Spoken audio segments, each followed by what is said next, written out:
children, welcome to Mahara Samaja online class. Subject Maths. Today we are learning about a new concept to geometry. Geometry is a Greek word. Geometry to derived from geo and metry. In geometry to derive geo and metry. See, geo andre eno? Geo means earth anta. Metry andre metry means measurement anta. Andre totally geometry means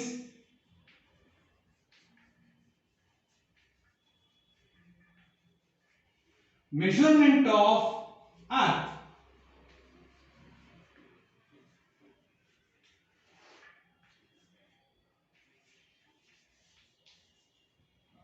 Hey, geo and metry to derive from two parts. Geo means earth, metry means measurement. ಅಂದ್ರೆ geometry ಅಂದ್ರೆ ಏನು ಅಂದ್ರೆ geometry ಅಂದ್ರೆ measurement of earth.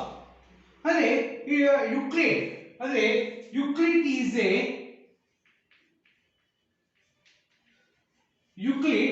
is a father of geometry. Father of geometry. Okay, the main concepts of geometry is a point ಬಗ್ಗೆ, line segment,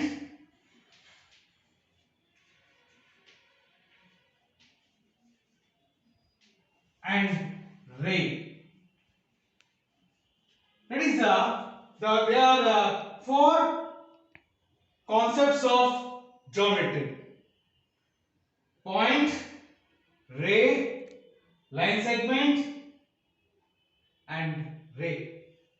Repeat: point, line segment, and ray.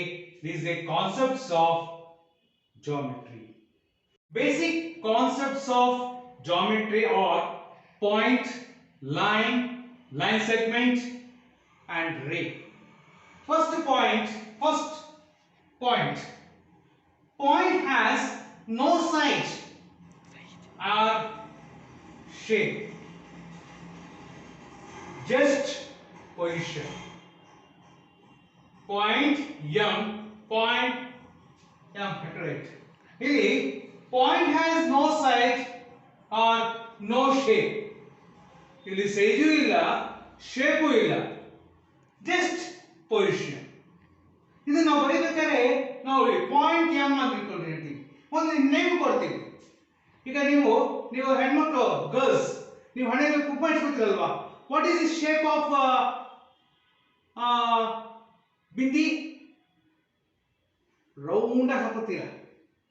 That is ಅದನ್ನೇ ನಾವು point ಅಂತ ಕರೆಯೋದು. Example. Okay na? Next, line. A line has a straight path of point that has no beginning or end.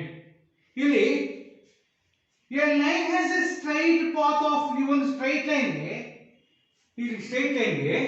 Point that has no beginning. Here beginning will end illa. No beginning, no end. ಇದಕ್ಕೆ ನಾವು line ಅಂತ ಕರಿತೀವಿ. ಇದಕ್ಕೆ ನೋಡಿ, ಇಲ್ಲಿ ಈ ಒಂದು ಇದಕ್ಕೆ x ಮತ್ತು ಪಾಯಿಂಟ್ x ಇದೆ, ಇಲ್ಲಿ ಪಾಯಿಂಟ್ y ಇದೆ. ಇದನ್ನೇ ನಾವು ಈ ಒಂದು ಸ್ಟ್ರೈಟ್ ಲೈನ್ ಅನ್ನು ನಾವು ಹೇಳ್ತೀವಿ ಲೈನ್ ಅಂತ ಕರಿತೀವಿ. Again, point has no sides and or shape, just position. ಅದಕ್ಕೆ ನಾವು ಪಾಯಿಂಟ್ ಎಂ ಅಂತ ಹೇಳ್ತೀವಿ. ಬರೀ ಪಾಯಿಂಟ್ ಎಂ ಅಂತ ಹೇಳ್ತೀವಿ. ಇಲ್ಲಿ ನೋಡಿ, ಪಾಯಿಂಟ್ ಎಕ್ಸ್ ಅಂತ ಹೇಳ್ತೀವಿ, ಇಲ್ಲ ಅಂದ್ರೆ ಪಾಯಿಂಟ್ ಝೆಡ್ ಅಂತ ಹೇಳ್ತೀವಿ. Best that is one of a dot. Point is a dot ಅಂತ ನೀವು ಹೇಳ್ಬೋದು. It is one of a dot. Dot. Next, ಈ ಲೈನ್ ತಗೊಂಡ್ವಿ. ಈ ಲೈನ್ ಅಂದ್ರೆ ಏನು ಅಂದ್ರೆ a line is a straight path of point that no beginning or end. ಇದಕ್ಕೆ ನಾವು ಲೈನ್ ಅಂತ ಹೇಳ್ತೀವಿ. ಅದನ್ನ ನಾವು ಹ್ಯಾವ್ ಟು ಮೆನ್ಷನ್ ಮಾಡ್ತೀವಿ. ಇಲ್ಲೊಂದು ಪಾಯಿಂಟ್ ಇದೆ, ಇಲ್ಲೊಂದು ಪಾಯಿಂಟ್, ಈ ಪಾಯಿಂಟ್ ನಾವು ಜಾಯಿನ್ ಮಾಡ್ತೀವಿ. ಸ್ಟ್ರೈಟ್ ಲೈನ್ ಆಯ್ತು. ಇದಕ್ಕೆ ನಾವು ಒಂದು x ಅಂತ ಹೇಳ್ತೀವಿ, y ಹೇಳ್ತೀವಿ. xy is a line ಅಂತ ಹೇಳ್ತೀವಿ. Next topic line segment. ಏನ್ ಲೈನ್ ಸೆಗ್ಮೆಂಟ್ ಅಂದ್ರೆ a line segment is a portion of line that has two end points. ಅದೇ ಇಲ್ಲಿ ನೋಡಿದ್ವಿ, ಪಾಯಿಂಟ್ ಎ ಮತ್ತು ಪಾಯಿಂಟ್ ಬಿ.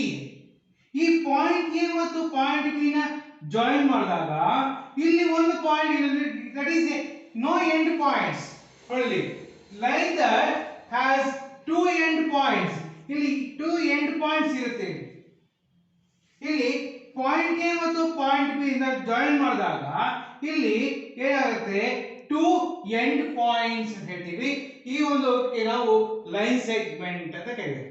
ಅಂದ್ರೆ ಲೈನ್ ಸೆಗ್ಮೆಂಟ್ ಅಂದ್ರೆ a line segment is a portion of line that has two end points.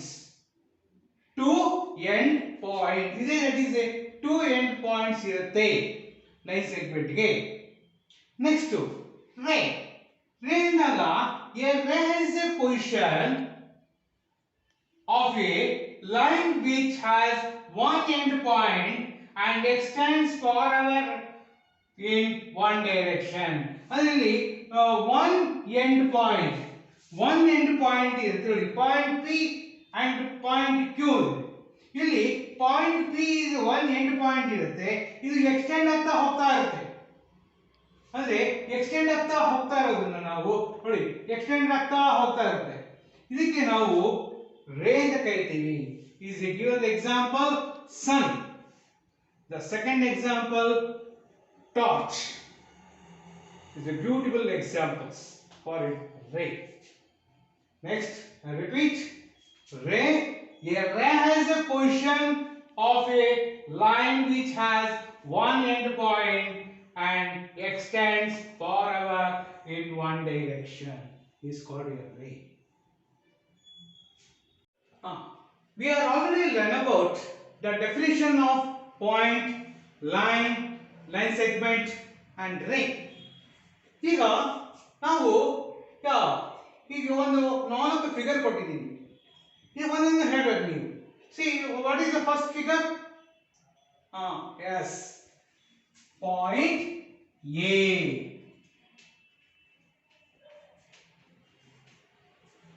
Point A. See what about second? ಏನಂತ ಇದಕ್ಕೆ line ಅಂತ ಹೇಳ್ತೀವಿ. ಇದಕ್ಕೆ ಎಕ್ಸ್ ವೈ ಲೈನ್ ಅಂತ ಕರಿತೀವಿ.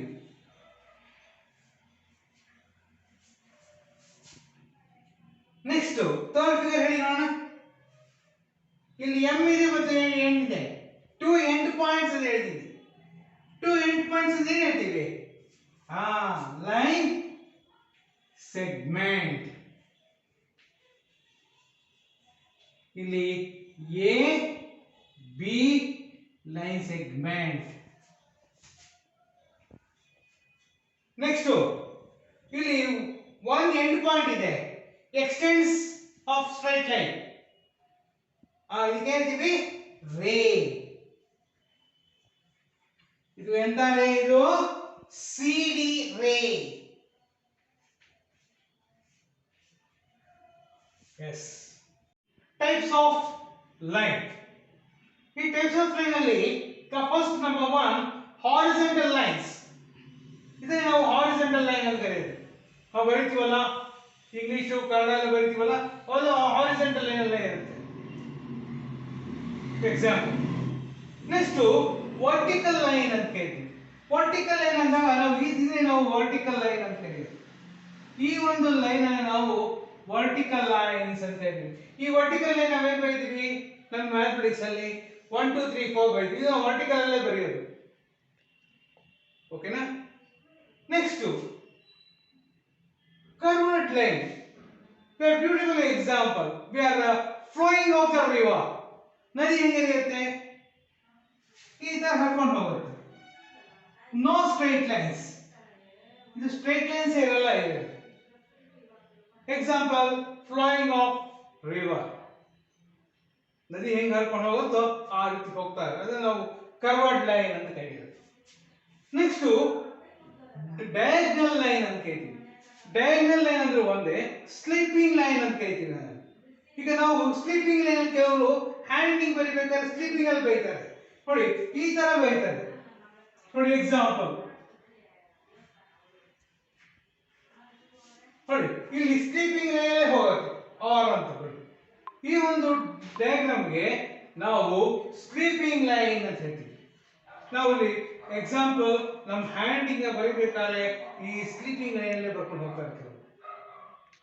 Next perpendicular line. ಈ ಪರ್ಪೆಂಡಿಕ್ಯುಲರ್ ಲೈನ್ ಅಲ್ಲಿ ನೋಡಿ, ಒಂದು ಸ್ಟ್ರೈಟ್ ಲೈನ್, ಒಂದು ಲೈನ್ ಸೆಗ್ಮೆಂಟ್ ಇದೆ. ಈ ಒಂದು ಲೈನ್ ಸೆಗ್ಮೆಂಟ್ ಗೆ ಈ ಒಂದು ಅದನ್ನು ತಕ್ಕಾಗಿ ಇನ್ನೊಂದು ಲೈನ್ ಸೇರಿಸ್ತೀವಿ. ಇಲ್ಲಿ ದೇ ಆರ್ ಟು ಆಂಗಲ್ಸ್. ನಾವು ಆಂಗಲ್ಸ್ ಬಗ್ಗೆ ನಾವು ನೆಕ್ಸ್ಟ್ ಕ್ಲಾಸ್ ಅಲ್ಲಿ ತಿಳ್ಕೊಂಡಾಗ ಗೊತ್ತಾಗುತ್ತೆ. ಇದು ಈ ಒಂದು ಫಿಗರ್ ಗೆ ನಾವು ಪರ್ಪೆಂಡಿಕ್ಯುಲರ್ ಲೈನ್ ಅಂತ ಹೇಳ್ತೀವಿ. ಓಕೆನಾ? ಇನ್ನು ಅನದರ್ ಲೈನ್ಸ್ ಇದೆ, ವರ್ಟಿಕಲಿ ಆಂಗಲ್ಸ್ ಅಂತ. ವರ್ಟಿಕಲಿ ಆಂಗಲ್ಸ್ ಅಲ್ಲ, ಅದು ನೆಕ್ಸ್ಟ್ ಕ್ಲಾಸ್ ಅಲ್ಲಿ ನೋಡ್ಕೊಳ್ಳೋಣ. ಈಗ ನೀವು there are 5 types of an angle. One, horizontal line, vertical line, curved line, diagonals and perpendicular line. Next topic, geometrical shapes. ಇಲ್ಲಿ ಒಂದು 6 shapes ಕೊಟ್ಟಿದ್ದೀನಿ, ನೀವು ಫೈಂಡ್ ಔಟ್ ಮಾಡಬಹುದು. ಇದು ಎಂತ ಶೇಪ್? ಇದು ಸರ್ಕಲ್. ಇದಕ್ಕೆ ಸರ್ಕಲ್ ಅಂತ ಕರೀತೀವಿ.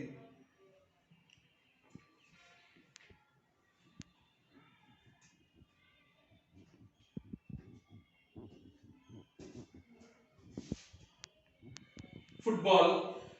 What is the shape of ball? That is a circle. Coin. 1 rupee coin, 5 rupees coin. ಆ ಕಾಯಿನ್ ಯಾವ ಶೇಪ್ ಅಲ್ಲಿ ಇದೆ? ಸರ್ಕಲ್ ಶೇಪ್ ಅಲ್ಲಿ ಇದೆ. ನೆಕ್ಸ್ಟ್ ದಿಸ್ ಇಸ್, ಇದಕ್ಕೆ ಏನಂತಾರೆ? ಓವಲ್ ಅಂತ ಕರೀತಾರೆ. give an example of this figure. Egg, ಕೋಳಿಮೊಟ್ಟೆ. ಕೋಳಿಮೊಟ್ಟೆ ನೋಡಿದ್ರಲ್ಲ ನೀವು, ಅದು ಯಾವ ಶೇಪ್ ಅಲ್ಲಿ ಇದೆ ಅಂದ್ರೆ ಓವಲ್ ಶೇಪ್ ಅಲ್ಲಿ ಇರುತ್ತೆ. Next what is the figure? Triangle.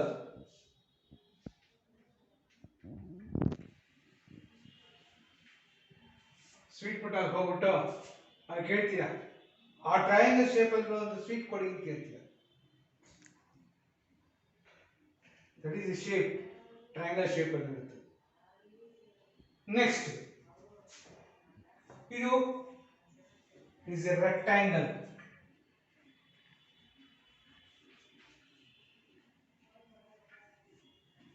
ಇದು rectangle shape. Example, match box. Match box ನೋಡಿದೀರಾ? ಜಾಮೆಟ್ರಿ ಬಾಕ್ಸ್ ನೋಡಿದೀರಾ? ಅದೆಲ್ಲ ಯಾವ ಶೇಪ್ ಅಲ್ಲಿ ಇರುತ್ತೆ?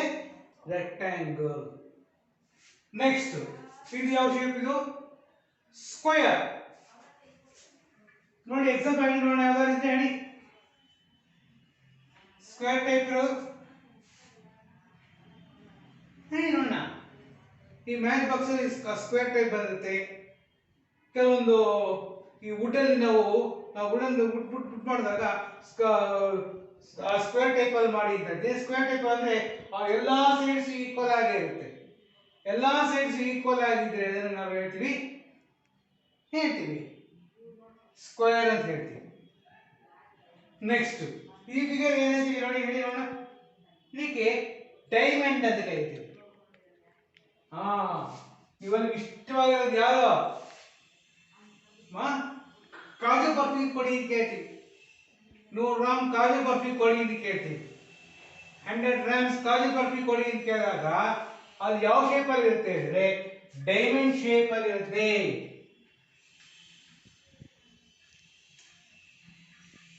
ಈ ಡೈಮಂಡ್ ಶೇಪ್ ಇದನ್ನ ನಾವು ಇದಕ್ಕೆ ಇನ್ನೊಂದು ಹೆಸರಿದೆ, ರಾಂಬಸ್ ಅಂತ ಕರಿತೀವಿ.